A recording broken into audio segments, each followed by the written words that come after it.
सतगुर की सेवा सफल है, जे को करे चित लाए, नाम पदार्थ पाइए, अचंत वसे मन आए। सेवा तभी सफल होती है जब वह मन से की जाए। तन और मन से गुरु की सेवा करने से सेवक के भाव गुरु से जुड़ जाते हैं। गुरु नाम का पुंज है, इसलिए गुरु की सेवा से सेवक के अंतर में अपने आप नाम बस जाता है। बाबा जी की साजी नवाजी, गुरु प्यारी साध संगत जी, राधा स्वामी जी।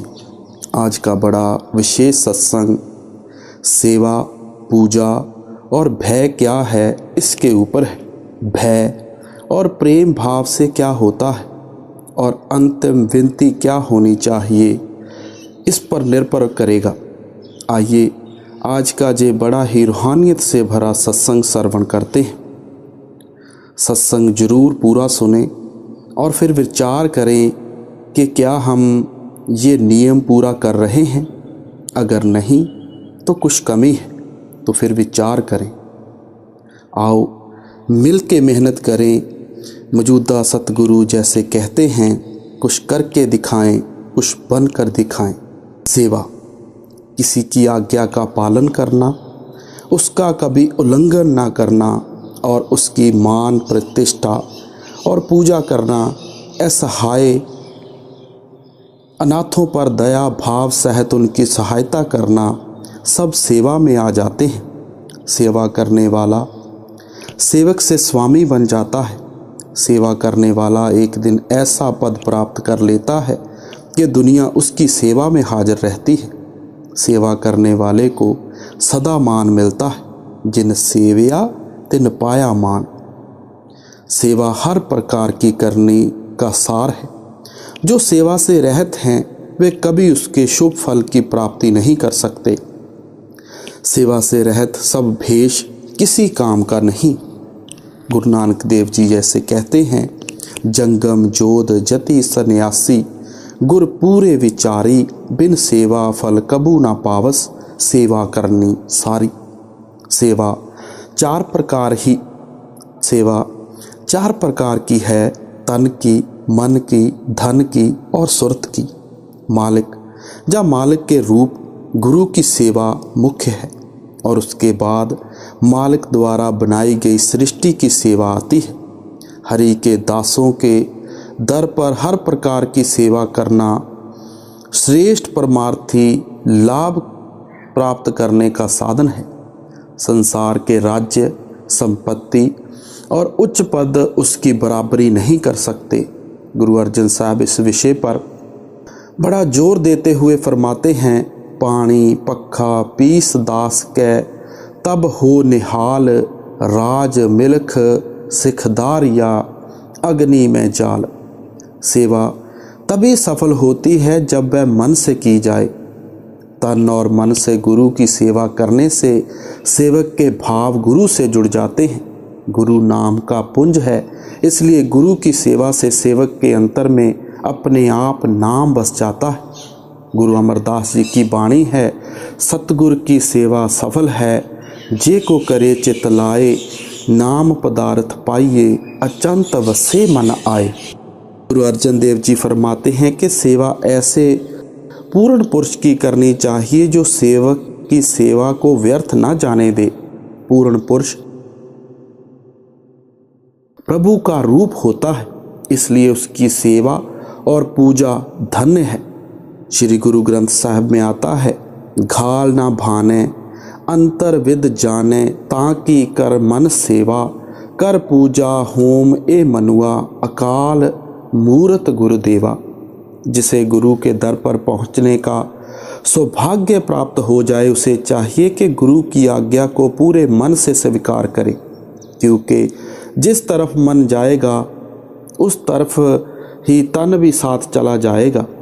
मान रहित होकर मन को गुरु के हाथों बेच दो। जो भी सोचो गुरु के द्वारा ही सोचो। अपनी युक्तियों और दलीलों को पूर्णता त्याग दो और गुरु के उपदेश के अनुसार लिव सदा नाम से जोड़ रखो। ऐसे सेवक के सब कार्य सिद्ध हो जाते हैं। तन मन और धन की सेवा से श्रेष्ठ एक और सेवा भी है, इसे सुरत की सेवा कहते हैं। सुरत का तन के रोम रोम में से निकलकर अंतर्मुख शब्द के साथ जुड़ना सुरत की सेवा है। सुरत की सेवा भक्ति है जिसके द्वारा अंतर से अहम भाव मिट जाता है। घर बार, जात और देश की सेवा अच्छी चीज है, लेकिन यह संसार के बंधनों में फंसने का कारण बन जाती है। गुरु की सेवा सबसे ऊंची और निर्मल है, क्योंकि गुरु सब बंधनों से रहित है। वह मालिक का देहधारी स्वरूप है। उसकी सेवा के द्वारा हम भी बंधनों से मुक्त हो जाते हैं। मुक्ते सेवे मुक्ता होवे।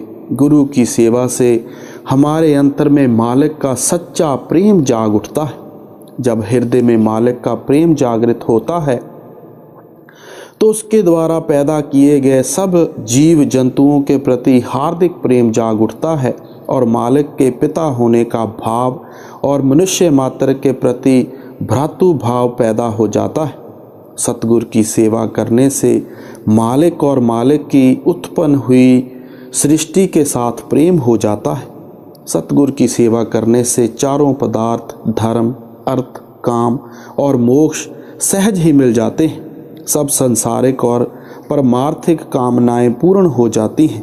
धन दौलत, भाव, अर्थ, क्षमा, अहिंसा, दया, मधुरता, सत्यवाता, तप, दान, शील, शौच आदि धर्म के लक्षण और मोक्ष प्राप्त हो जाते हैं। चार पदार्थ जे को मागे, साध जना की सेवा लागे। गुरु सुरत जानी आत्मा के ज्ञान की संपत्ति प्रदान करता है, जो तन मन और धन सबसे अधिक मूल्यवान है। इसलिए ये तीनों गुर पर नौशावर है। तन मन धन सबो गुर को हुक्म मनिए पाइए। गुर की सेवा और गुर के चरणों की शरण ही उसकी भक्ति है और हरि नाम में लीन होने का साधन है। गुर की सेवा गुर भक्त है, विरला पाए कोई। गुरु देहधारी शब्द होता है, इसलिए सुरत का शब्द में लीन होना ही उसकी सच्ची सेवा है और यही हर प्रकार की करने का सार है। गुरु की सेवा शब्द विचार हमें मारे करनी सार। गुरु की सेवा तपों में श्रेष्ठ तप और संपूर्ण तपों का सार है। इसके फलस्वरूप हरि मन में बस जाते हैं और सब दुखों का नाश हो जाता है। गुरु की सेवा उसको प्राप्त होती है जिसके धुर से पूर्ण भाग्य हो और धुर मस्तक में लिखा हो। गुरु की सेवा सो जन पाए, जाको कर्म लिखिया धुर आए। गुरु की सेवा चारे युगों में मान्य रही है और वह मालिक को भाती है। सेवा के योग्य केवल दो ही हैं, एक संत और दूसरे राम। राम मुक्ति का दाता है और संत जन जीवों को राम नाम के जप में लगा देते हैं। जैसे कबीर साहब अपनी बाणी में कहते हैं, कबीर सेवा को दुई भले, एक संत एक राम। राम जो दाता मुक्त को संत जपावे नाम। सेवा कौन कर सकता है, ये सेवा कहाँ होती है और गुरु की सेवा के अनेक फलों से हमें क्या मिलता है, हम ये समझेंगे अभी। ज्योति ये कट दियो, सेवा कौन कर सकता है जैसा, ठीक है। जो कबीर साहब की बाणी उत्थों ही कट के तो फिर अगे पूजा करियो। अब पूजा क्या है? परमार्थ की प्राप्ति के लिए अपने से ऊंची और उत्तम हस्ती की सेवा और आराधना करने का नाम पूजा है। सब मत मतांतरों में हर तरफ बाहरी पूजा प्रचलित है। सब धर्म स्थान और धर्म पुस्तकें आदर के योग्य हैं। उनका जितना भी मान किया जाए अच्छा है। धर्म स्थानों में कत्तर होकर अपनी अपनी धर्म पुस्तकों के अनमोल उपदेशों को समझना और ग्रहण करना चाहिए, लेकिन अधिकतर लोग ना तो धर्म ग्रंथों के उपदेश को भली भांति समझने की कोशिश करते हैं और ना ही इन उपदेशों पर चलने का प्रयत्न करते हैं। वे उनको माथा टेकने और उन पर फूल चढ़ाने को ही पूजा समझ रहे हैं। गुरबाणी इसका स्पष्ट निर्णय करती है। गुरु रामदास जी फरमाते हैं कि अज्ञानी लोग जिनकी आंतरिक आंख नहीं खुली है, भ्रम में भूल रहे हैं। वे फूलों को तोड़कर निर्जीवों को पूजते हैं और समाधियों की सेवा करते हैं। उनकी सब मेहनत व्यर्थ चली जाती है। भर्म भूले अज्ञानी अंधले, ब्रह्म ब्रह्म फूल तोरावे, निर्जीव पूजो मड़ा सरेवो, सब बिरथी घाल गवावे। एक मसीत दसे दरवाज। आश्चर्य की बात है कि परमात्मा की बनाई हुई 10 द्वारों वाली शरीर रूपी मस्जिद में रहने वाला इंसान के हाथों से बनाए गए नकली मंदिरों और मस्जिदों में दुख उठाता फिर रहा है। नकली मंदिर मस्जिदों में जाए सद अफसोस है, कुदरत मस्जिद का साकिन दुख उठाने के लिए। तुलसी साहब की वाणी है। मंदिरों और मस्जिदों का मान करना बाहरमुखी क्रिया है। सत्य तो यह है कि जिन संतों महात्माओं के अंतर में प्रभु साक्षात प्रकट है, वही सच्चे मंदिर, मस्जिद या पूजा स्थान है। वे ही सजदा करने और पूजने के योग्य हैं। केवल पष्टकर्म, शौच, संयम और स्नान आदि करके पूजा करने से पार ब्रह्मा का रंग नहीं चढ़ता। मालिक का रंग मालिक के प्रेम में रंगे हुए पुरुषों की संगत से ही चढ़ सकता है। सच्ची पूजा अंतर्मुखी है, जो पूरे मन से और पूर्ण आंतरिक प्रेम के साथ तन और मन को अर्पण करने से होती है। अंतर पूजा मनते हुए एक को वेखे और ना कोई। एक जगह और रविदास महाराज जी कहते हैं, तन मन अर्प्यो पूज चढ़ावो, गुर प्रसाद निरंजन पावो। कि पूजा के योग्य केवल मालिक ही है। उसको छोड़कर किसी और की पूजा करने वाले आत्मघाती हैं। कृपा निध छोड़ आन को पूजो, आत्मघाती हरते। मालिक नाम यानी शब्द है, जो संपूर्ण सृष्टि में परिपूर्ण है। इसलिए असल पूजा नाम शब्द की कमाई में है। संसार असली पूजा को छोड़कर कुमार्ग पर जा रहा है। पूजा कीचे नाम ध्याये, बिन नामे पूज न होए। मालिक दया करे तो संतों की सेवा मिलती है और संतों की कृपा द्वारा गुरमुख सच्चे नाम का पुजारी बनता है। मनमुख इससे वंचित रह जाते हैं।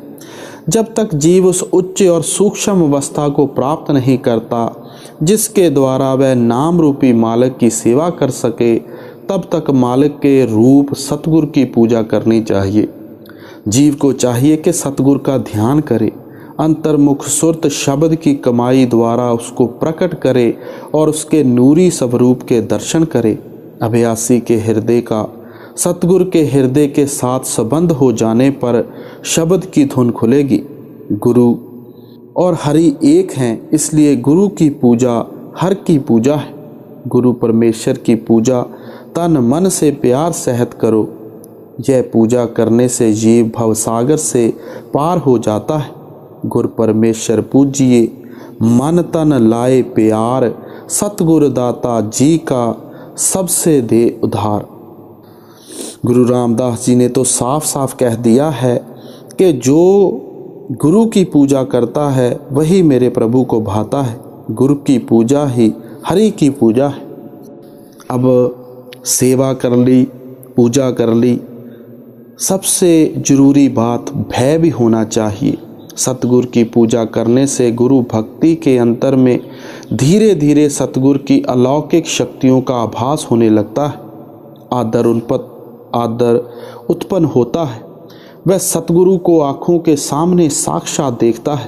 पहले तो शिष्य उनसे कई बातें छिपाकर भी रखता है, लेकिन गुरु के सर्वयज्ञ होने का निश्चय होने पर उसके मन में उनके प्रति भय का भाव भी उत्पन्न हो जाता है।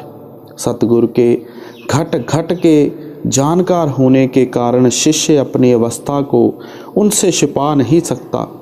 सतगुरु जानते हैं कि शिष्य निर्बल और असमर्थ है। वह उसकी असमर्थता को भी अच्छी तरह समझते हैं। उनके सामने शिष्य दम नहीं मार सकता। उनकी आँखों में भय रहता है, उसकी आँखों में भय रहता है। मालिक सतगुरु में प्रकट है, वह सर्वव्यापी है। इस प्रकार गुरु भी सर्वव्यापी प्रतीत होता है। जिस हस्ती के सर्वयज्ञ होने का दृढ़ विश्वास होता है, मन में उसका भय बना रहता है। शिष्य जानता है कि घर बार और एकांत में सतगुरु सर्वयज्ञ सर्वव्यापक है।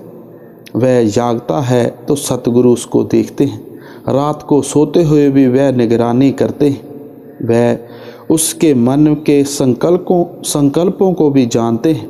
शिष्य अपनी कमजोरियों के कारण पाप में गिरता है। गुरु को देखकर वह बेबसी के साथ उनके चरणों में गिर पड़ता है और अत्यंत लज्जित होता है। वह गुरु को देखकर अपनी कमजोरियों के कारण उनसे डरता है, उनके सामने आंखें ऊंची नहीं कर सकता। शिष्य हृदय से चाहता है कि गुरु उससे प्यार करे। वह अपनी मैली कुचैली अवस्था के कारण लाचार है। वह प्रार्थना करता है कि हे सतगुरु, तुम देखत औगन करो, कैसे भावो तो हैं। कि सतगुरु की आंखों में उसे कुछ और महसूस होता है। जिसको गुरु मिल जाए उसको मालिक का और अपने किए हुए कर्मों का भय होने लगता है। ऐसी आत्मा शोभा पाने के योग्य हो जाती है।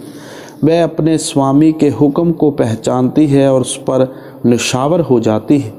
यह अवस्था परमात्मा की खास बख्शिश का परिणाम होती है। परमार्थ में भय को बहुत महत्व दिया गया है।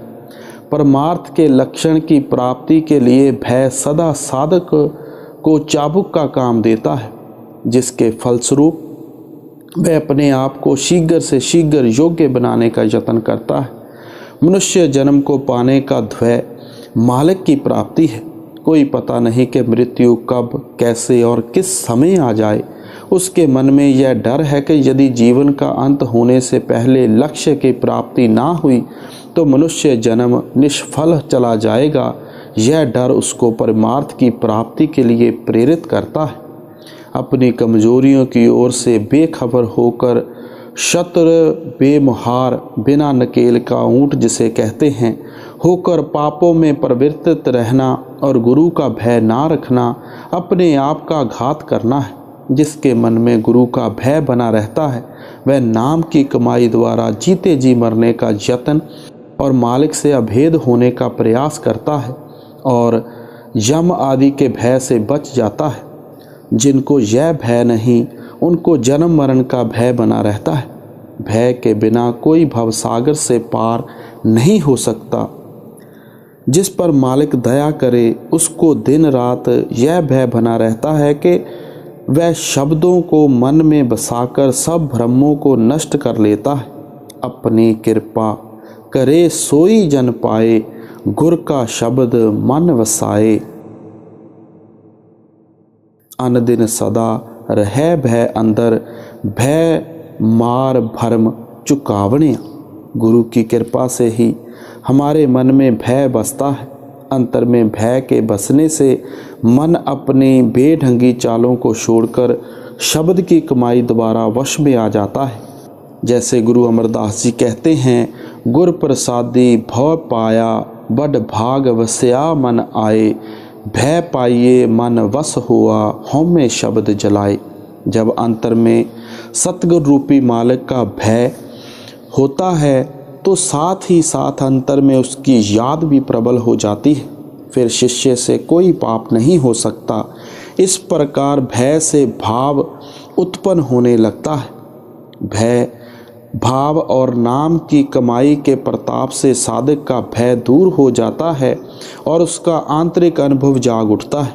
अनुभव और भय दोनों एक साथ नहीं रहते। निर्भय की याद में भय नहीं रहता। अब जब भय आ गया तो प्रेम भाव उत्पन्न हो गया। भय से शिष्य के अंदर सतगुरु का विश्वास, श्रद्धा, प्यार, सत्कार, आदर और मान बढ़ जाता है और उससे आदर और अदब से भरा प्रेम का भाव उत्पन्न हो जाता है। इस तरह शिष्य कभी भी मान और अदब की मर्यादा का उल्लंघन नहीं कर सकता।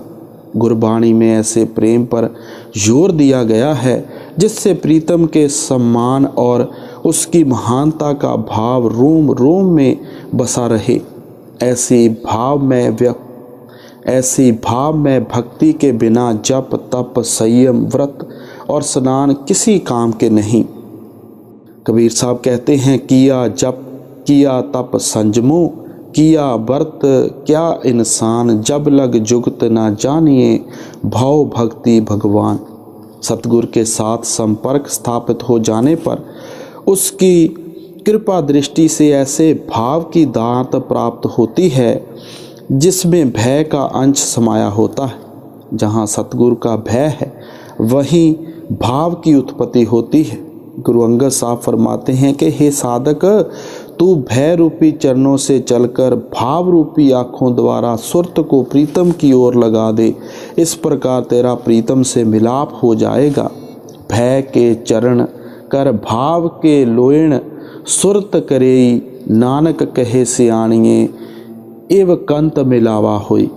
जो आत्मा भय और भाव का श्रृंगार करती है उसे सदा पति के सुख की प्राप्ति होती है। जो सुहागन भय और भाव का श्रृंगार करती है उसे ही अपने प्रीतम के मिलाप का सौभाग्य प्राप्त होता है। कहत नानक भय भाव का करे श्रृंगार, सद ही से जे रवे भरतार। भय का श्रृंगार करके प्रेम रस का पान खाकर और भाव का भोजन करके तन मन प्रीतम को सौंप दे तो आत्मा रूपी प्रेम का प्रभु रूपी प्रीतम से मिलाप का आनंद प्राप्त कर सकती है। जब मन में किसी अलौकिक और आकर्षक व्यक्तित्व का भय उत्पन्न हो जाए तो उसकी हृदय को आकर्षित करने वाली याद सदा अंतर बनी रहती है, जिसको भाव कहते हैं। इसलिए जब साधक के मन में भय आ जाता है तो भाव भी उत्पन्न हो जाता है। ऐसे भय के बिना सच्ची भक्ति नहीं हो सकती। नानक जिन मन भाव तिना मन भाव, मैं बिन भक्ति ना होवई, भय बिन भक्ति ना होवई, नाम ना लगे प्यार। गुरु रामदास जी तो निर्णय करते हैं कि भय के बिना किसी ने प्रेम को नहीं पाया और भय के बिना कोई भवसागर से पार नहीं हुआ। बिन भय किन ना प्रेम पाया, बिन भय प्यार ना उतरया कोई। परमार्थ में सबसे जरूरी बात भक्ति, प्रेम या इश्क है। ये कहने को तीन अलग अलग नाम हैं पर इनका रूप एक ही है। भक्ति और प्रेम के एक होते हुए भी इनकी अवस्था में कुछ भेद है। भक्ति एक प्रबल प्रवाह या आकर्षण है जो प्रेम करने वाले को प्रीतम की ओर खींच कर ले जाता है और प्रेम प्रीतम तक पहुंचकर उसमें एक हो जाने का नाम है। प्रीतम के गहरे और परम आनंद में जाग उठने और भक्ति के आदर्श में पूर्णता प्राप्त कर लेने का नाम प्रेम है। प्रेम मालिक की सच्ची नमाज है। मस्ती के आलम में एक बार मन की माला फेरने से अंतर में प्रीतम का सिमरन और आँखों में उसका ध्यान बस जाता है। साथ ही रोम रोम की जुबान उसे पुकारती है और नेत्र रिमझिम बरसते हैं। ऐसे सिमरन और ध्यान द्वारा प्रेमी जल्द ही अपने दिल के काबे तक रसाई प्राप्त कर लेता है। बिना आंसुओं के खुश्क रोजे, नमाजें और इबादतें कोई फल नहीं दे सकती। साधक आंसुओं की धारा के मार्ग से शीघ्र ही मालिक को पा लेता है। सब जप तप ज्ञान और ध्यान प्रेम के बिना थोथे हैं। प्रेम से रहत साधक मालिक के भेद की प्राप्ति से खाली रह जाते हैं। वे मालिक की सच्ची भक्ति को नहीं पा सकते। हजारों इबादतें करते रहो तो भी सच्चे नमाजी नहीं बन सकते। जिसको प्रेम का रस नहीं मिला वह मालिक के रहस्यों को जानने वाला नहीं हो सकता। 1000 साल इबादत कुनद नमाजी नीसत, कुसे को इश्क नराद खुदा राजी नीसत। मालिक से मिलने के लिए अनेक मार्गों की स्थापना हुई, जप तप भक्ति वैराग ज्ञान जोग आदि, पर प्रेम इन सब साधनों से ऊंचा है। ये सब साधनों का प्राण है। केवल प्रेम मनुष्य को मालिक तक पहुंचाने वाला मुख्य साधन है। जो साधक प्रेम के रंग से खाली है उनसे कुछ प्राप्त नहीं हो सकता, उल्टे वे रोग बन जाते हैं।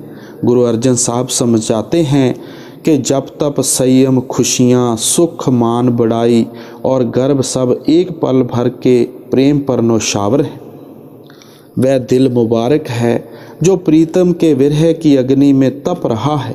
वे आंखें मुबारक हैं जो अपने प्रीतम की याद में आंसुओं के मोती बखेर रही हैं, क्योंकि आंखों से गिरे आंसू दिल की ज़मीन पर बसकर मालिक के रहस्यों के खुलने का मौसम पैदा कर देते हैं। जिस तरह रहमत भरी बारिश ज़मीन पर रंग बिरंगे फूल पैदा कर देती है, इसी तरह प्रीतम की याद में डूबे नीमों के आंसू रूहानियत के फूल खिला देते हैं। इसलिए प्रेम का दर्जा सबसे ऊंचा है। मालिक स्वयं प्रेम है, इसलिए उससे जल्दी से जल्दी मिलने का प्रबल माध्यम प्रेम ही है। प्रेम की प्रशंसा सब ग्रंथों में मिलती है। सब ऋषि मुनि, पीर, पैगंबर और अन्य पूर्ण पुरुष प्रेम के पुजारी थे।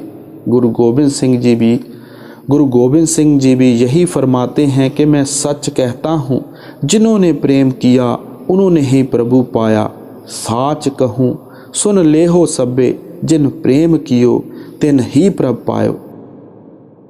एक अन्य महात्मा ने भी कहा है कि जिन्होंने प्रेम किया उन्होंने ही प्रभु को पाया। प्रेम के बिना इस मार्ग में किसी को कुछ हाथ नहीं आया। प्रेम किया तिन ही प्रभु पायो, बिना प्रेम किस हाथ ना आयो। कबीर साहब फरमाते हैं कि जोगी, जति, तपस्वी, सन्यासी और सूफी कोई भी प्रेम के बिना सतगुरु के निज धाम में नहीं पहुंच सकता। जोगी, जंगम, सेवड़ा, सन्यासी, दरवेश बिना प्रेम पहुँचे नहीं दुर्लभ सतगुरु देश। सब साधन केवल प्रेम को जागृत करने के लिए किए जाते हैं। अगर प्रेम ना हो तो सब इबादतें खुश्क हैं। प्रेम के आने पर सब नियामतें इकट्ठी हो जाती हैं और इसके जाने पर सब नियामतें खत्म हो जाती हैं। घर बार, कार, व्यवहार या किसी भी वर्ग में प्रेम का एक कण मिला दो, सब सुख चैन व्याप्त हो जाएगा। मालिक और उसकी उत्पन्न की हुई सृष्टि से प्रेम करो, क्योंकि सभी उसमें बराबर के हिस्सेदार हैं। कोई भी पराया दिखाई नहीं देता। सब जीवों के साथ हमारा कुदरती संबंध है। एक ही मालिक हम सबका पिता है। एक ही मालिक हम सबका पिता है और हम सब उसके बच्चे हैं। इसलिए सबके साथ प्रेम करना चाहिए। प्रेम उत्पन्न होने पर हृदय से ईर्ष्या, द्वेष, घृणा आदि के भाव दूर हो जाते हैं। प्रेम सब कुछ अर्पण कर देने का मार्ग है। यह तो हृदय समर्पण का नाम है। प्रेम निरंतर बना रहने वाला आकर्षण है। हृदय में प्रभु का सच्चा प्रेम उत्पन्न होने से जीव आवागमन से मुक्त हो जाता है। वह निरंतर एक रस अवस्था में लीन रहता है। इस अवस्था में उतराव चढ़ाव नहीं। आत्मा आठों पहर उसके रंग में रंगी रहती है। प्रेम संसार का प्राण और जीवन का रस है। यह पवित्रता और सादगी की जान है। इसके बिना संसार सूना है। यह जीवन को हरा भरा रखने वाला रस है। प्रेम कोई बनिए की दुकान नहीं, जहाँ तो शरीर, प्राण और ईमान सब प्रीतम पर निशावर करने पड़ते हैं। इस मार्ग में साधक को सिर तक देना पड़ता है। प्रेम में हर प्रकार के लोभ का त्याग करना पड़ता है। जो शीश को भेंट कर सकता है वह ही प्रेम का प्याला पी सकता है। प्रेम प्याला जो पिए शीश दिशना दे, लोभी शीश ना दे सके, नाम प्रेम ना ले। प्रेम तर्क वितर्क का मार्ग नहीं। इस पथ पर मजनू बनकर जाना पड़ता है।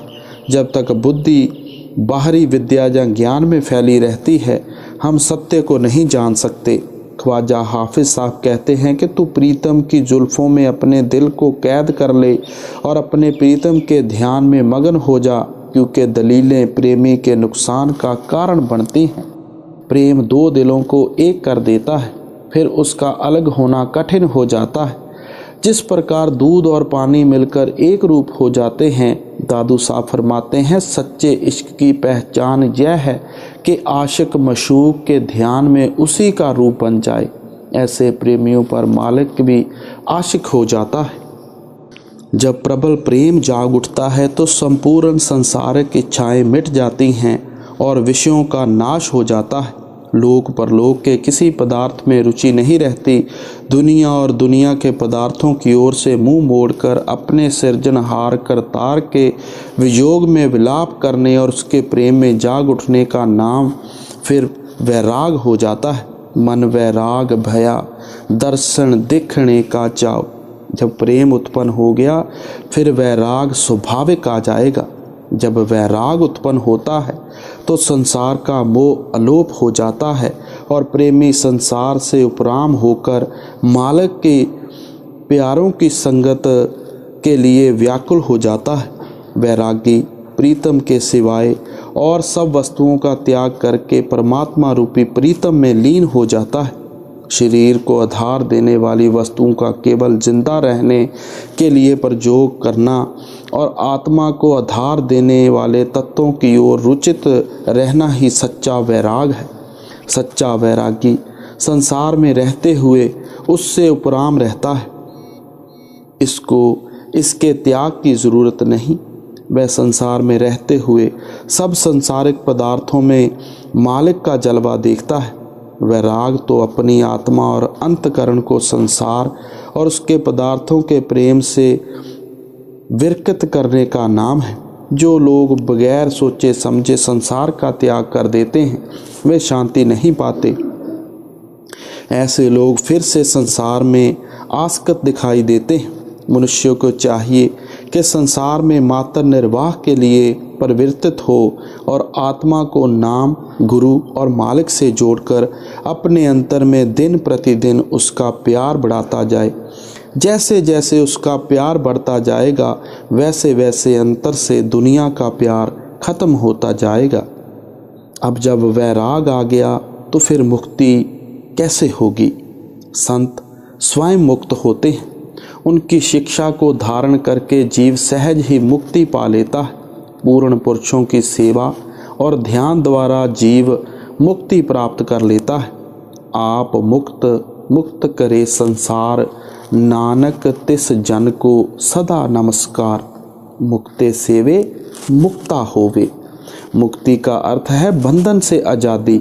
गुरु और मालिक के साथ जुड़ने से सब रस फीके पड़ जाते हैं और मन उनसे बेताल्लुकात हो जाता है। ताल्लुक से अनासक्त होना संतों की सच्ची मुक्ति है। मुक्ति निपट कल्पित आदर्श नहीं, यह एक वास्तविक अवस्था है जो नाम के अभ्यास द्वारा प्रेम की संपत्ति प्राप्त होने से सहज ही मिल जाती है। मालिक के प्रेम के रंग में लीन होने से और उसके दर्शन से मन तृप्त हो जाता है और साधक मुक्ति की चाह से भी ऊपर उठ जाता है। अब हमें अंतिम विनती क्या करनी है कि संसार के सब पदार्थ यही रह जाते हैं, वे अनित्य हैं। हम सारी उम्र उनमें लिप्त रहते हैं। मालिक नित्य है, अविनाशी है। शरीर और आत्मा के मेल का नाम मनुष्य है। शरीर आत्मा के उपयोग के लिए और जीव का जगत से संबंध इस शरीर के कारण ही है। इसके पालन पोषण के लिए काम करो, पर इसकी शोभा आत्मा से ही है। शरीर का मान और महत्व केवल उसी समय तक है जब तक इसमें आत्मा का वास है। जहाँ हम दिन रात शरीर के कार्य व्यवहार में जुटे रहते हैं, वहाँ आत्मिक उन्नति और आत्मिक अनुभव प्राप्त करने के लिए भी समय देना चाहिए। हम शरीर और अन्य विद्याओं के बारे में बहुत कुछ जानते हैं, पर अपने आप के बारे में कुछ नहीं जानते। संतों महात्माओं की संगत में यह समझ आती है कि मरना सच है और जीवन झूठ है। आयु दिनों दिन घट रही है। हर दिन, हर घंटा, हर मिनट, हर सेकंड हमें मृत्यु के निकट ले जा रहा है। यह संसार सदा रहने की जगह नहीं। हर जीव को अपनी अपनी अवधि समाप्त होने पर जहाँ से जाना पड़ता है। संसार को संबड़े के सुंदर फूलों के समान है। इसके सुंदर रंग को सत्य नहीं समझना चाहिए। मृत्यु के समय जब आत्मा शरीर से विदा लेती है तो तन, धन आदि किसी पदार्थ का तिनके के समान भी मूल्य नहीं रहता। जीवन का मूल उद्देश्य कुल मालिक से मिलाप करना है। यह कार्य आत्मा को नाम से जोड़ने से होता है। इसे कभी भी भूलना नहीं चाहिए। नाम के साथ जुड़ने में ही आत्मा और शरीर की शोभा है। इस देह में केवल आत्मा ही सार वस्तु है और अमर पदार्थ है। उसको पहचानो और उसकी चिंता करो। नाम अनमोल वस्तु है। नाम लोक परलोक दोनों में सहाय होता है। सतगुरु से नाम का भेद लेकर तन मन से नाम की कमाई करो। यही मनुष्य जन्म को सफल बनाने का सच्चा साधन है। मनुष्य जन्म दुर्लभ है और यह मालिक से मिलने का अवसर है।